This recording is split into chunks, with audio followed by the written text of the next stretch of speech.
नमस्कार बंधुरा आमी अर्चना। तो आज के आमी पेঁয়াজ कली दिए एक रेसिपि तैरी करब। खूबी साधारण किन्तु एटा खेते दारुण टेस्टी है। और एखन तो शीतकाल, शीतकाले बाजारे प्रचुर परिमाणे टाटका टाटका पेঁয়াজ कली पाওয়া যায়। और ये पेঁয়াজ कली रान्नार जन्य आमी एखाने निয়েছি पेঁয়াজ कली, একটা आलू, একটা टमेटो, দুটো ডিম, একটি পেঁয়াজ আর ধনে পাতা। তো চলুন দেখে নেওয়া যাক আমি কিভাবে এই পেঁয়াজকলি রান্নাটা তৈরি করি। এখানে নিয়েছি আমি 250 গ্রাম পেঁয়াজকলি। পেঁয়াজকলিগুলোকে ভালো করে আগে ধুয়ে নিয়েছি, ধুয়ে করে জল ঝরিয়ে নিয়েছি। আর এগুলো যদি আগে না ধোয়া হয়, পরে ধোয়া হয়, তাহলে এর গন্ধও চলে যাবে আর অনেক মানে জল ঝরবে আর কি। এরপর এই ছোট ছোট করে কেটে নিচ্ছি।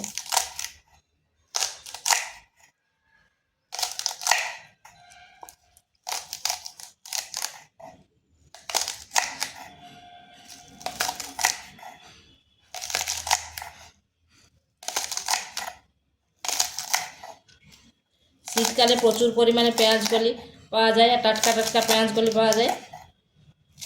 আর পেঁয়াজকলিতে অনেক রকম রেসিপি করেছেন, একবার এইভাবে করে দেখবেন।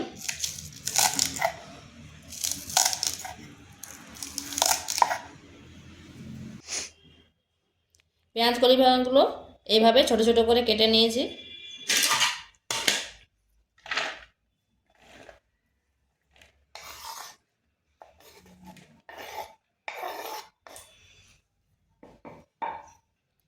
আলুটাকে আমি ছুলে নিয়েছি, এরপর আলুটাকেও কেটে নিচ্ছি।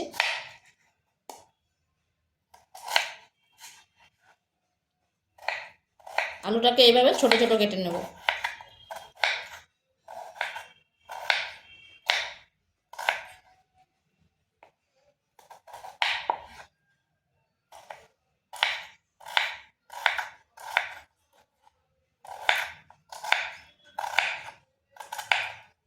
এরকম টুকরো টুকরো কেটে নিয়েছি। এখানে কড়াইতে তেল দিয়েছি, সরষের তেল দিয়েছি আর দিয়ে দিচ্ছি জিরা ফোড়ন।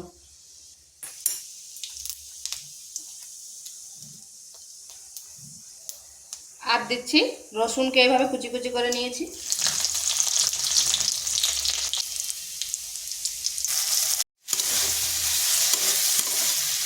এটা ভাজা ভাজা হয়ে গেছে, এরপর দিচ্ছি মশলাগুলো।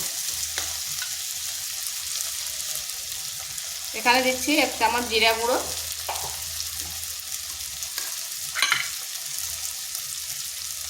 1/2 চামচ ধনে গুঁড়ো, 1/2 চামচ গোলমরিচের গুঁড়ো আর দিচ্ছি লঙ্কার গুঁড়ো। এটা একটু ঝাল ঝাল হলেই খেতে কিন্তু ভালো লাগবে। আর যদি বাচ্চারা খায় তাহলে ঝালটা আন্দাজ বুঝে দেবেন, একটু কম করে দেবেন। মশলাটা একটু ভাজা ভাজা করে নিচ্ছি।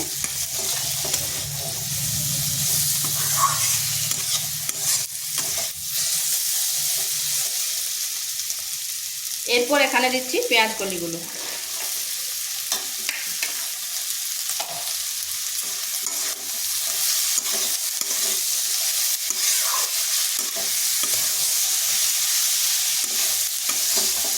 এটা ভালোভাবে মশলার সাথে মিশিয়ে নিচ্ছি আর একটু ভাজা ভাজা করে নিতে হবে।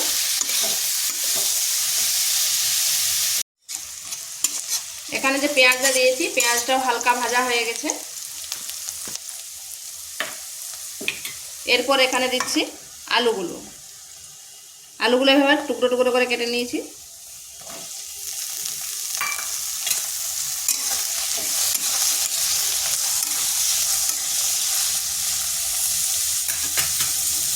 এখানে দিচ্ছি পরিমাণ মতো লবণ আর দিচ্ছি হলুদ।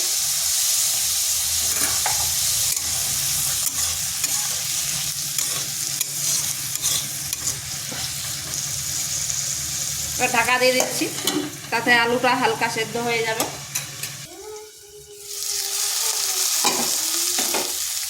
এইভাবে ঢাকাটা তুলে মাঝে মধ্যে নাড়তে হবে, আলুটা একটু ভাজা ভাজা হয়ে যাবে।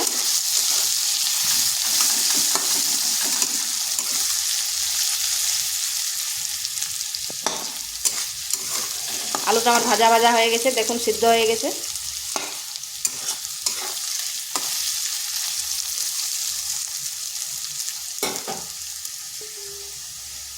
এখানে দিচ্ছি 2টো কাঁচা লঙ্কা আর দিচ্ছি একটা টমেটো, এইভাবে কেটে নিয়েছি।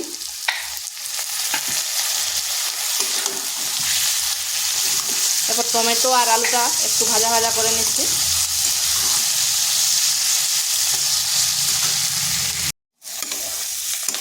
এটা দেখুন ভাজা ভাজা হয়ে গেছে। এরপরে এইভাবে আমি সরিয়ে নিচ্ছি।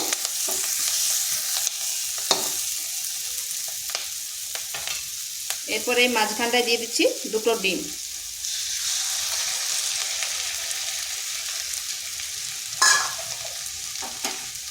আর সামান্য একটু লবণ দিচ্ছি।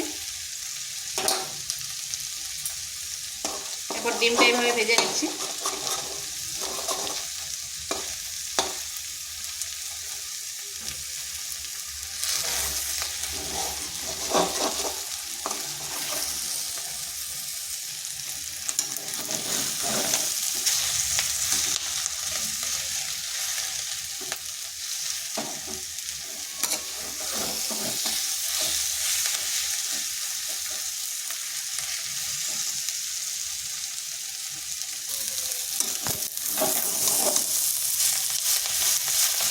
এইভাবে ডিমটা এর সাথে মিশিয়ে দিচ্ছি।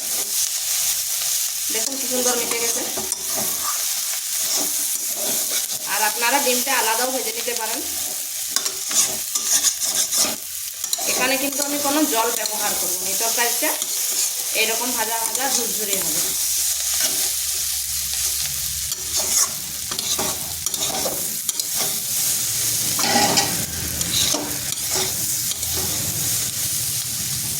আর এইভাবে যদি পেঁয়াজগুলো একবার রান্না করেন খেতে কিন্তু অসাধারণ লাগে।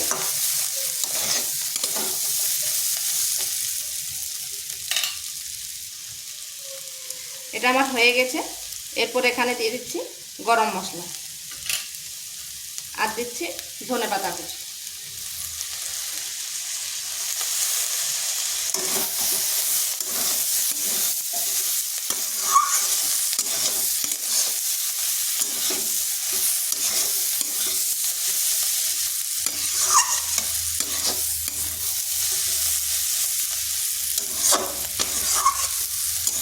এইভাবে একটু ভাজা ভাজা করে নিচ্ছি।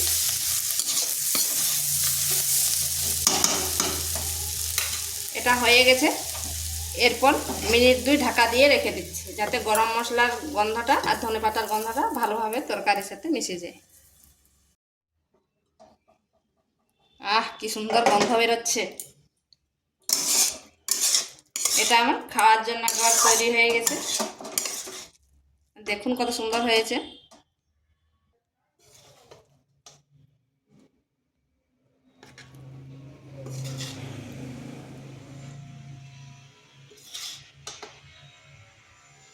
এইভাবে যদি পেঁয়াজগুলি রান্না করা হয় আর কোনো তরকারির দরকার নেই, এক থালা ভাত যে কেউ চেটে পুটে খেয়ে নেবে। তো ভিডিওটা ভালো লাগলে লাইক শেয়ার কমেন্ট অবশ্যই করবেন। আর নিত্য নতুন রেসিপি পাওয়ার জন্য চ্যানেলটিকে সাবস্ক্রাইব করবেন।